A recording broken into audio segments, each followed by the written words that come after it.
మధ్యన చాలా మంది అలా ఫీలింగ్స్ ఇంట్లో ఉన్న వాళ్ళకి చెప్పుకోకుండా జనాలందరికీ తెలిసేలాగా సోషల్ మీడియాలో పెడుతున్నారండి. అందులో మంచి ఫీలింగ్స్ ఉంటాయి, కొన్నేమో తేడా కూడా ఉంటాయండి. ఇప్పుడు నేను చెప్పేది మాత్రం అందుకు మంచిదే అనుకున్నా కొంచెం తేడాగా కూడా అనిపించే ఛాన్స్ ఉందండి. ఆ పిల్లకేమో అప్పుడొకలాగా ఇప్పుడొకలాగా అనిపిస్తుంది అంటుందండి. చాలా మందికి అలాగే అనిపిస్తుంది కదా. అందులో కొత్తగా ఏముందంటారా? అయితే మీరే చూడండి. అధిక జీతం, దేశాల్లో ఉద్యోగం అంటే జీవితం సాఫీగా సాగిపోతుందనుకుంటారు. కానీ అంత సీన్ లేదు. ఆ పరుగులో పడి ప్రశాంతతను కోల్పోతున్నామని ఓ భారతీయ యువతి పంచుకున్న అనుభవం ఇప్పుడు సోషల్ మీడియాలో ట్రెండింగ్లో ఉంది. దుబాయ్లో మంచి జీతానికి పనిచేస్తున్న సీమా పురోహిత్ ఇన్స్టాగ్రామ్లో ఓ వీడియో చేసి పోస్టు చేయగా విపరీతమైన స్పందన కనిపిస్తోంది. బెంగళూరులో తన మొదటి ఉద్యోగంలో 18,000 రూపాయల జీతంతోనే ఎక్కువ సంతోషంగా ఉన్నానంటూ ఆ వీడియోలో అభిప్రాయపడింది. సీమా తన ఇన్స్టాగ్రామ్ ఖాతాలో పోస్టు చేసిన వీడియోలో తన పాత రోజులను గుర్తు చేసుకుంది. బెంగళూరులో తొలి ఉద్యోగంలో నెలకు కేవలం 18,000 రూపాయలు మాత్రమే వచ్చేదని, అయినా తానే ప్రపంచంలో అత్యంత ధనవంతురాలిగా ఫీలయ్యేదానని ఆమె చెప్పుకొచ్చారు.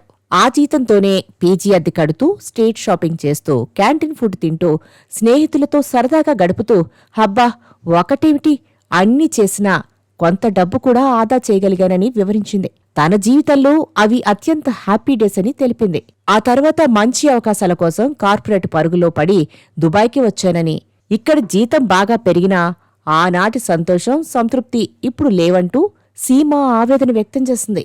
ఈ జీవితం ఓ పరుగు పందెంలా మారింది. ఇందులో గెలుపు కోసం ప్రశాంతతను కోల్పోతున్నా అని అంది. ఆమె చెప్పిన మాటలు కార్పొరేట్ ఉద్యోగుల మనసులను హత్తుకున్నాయి. చాలా మంది నెటిజన్లు ఇది తమ కథేనంటూ కామెంట్లు పెట్టారు.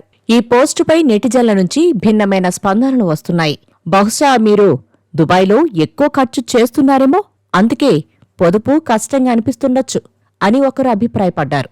ఈ పరుగు పందెం మిమ్మల్ని అలసిపోయేలా చేస్తుంటే దాని నుంచి బయటకు రండి, మిమ్మల్ని ఎవరూ అడ్డుకోరు అని మరొకరు కామెంట్ చేశారు.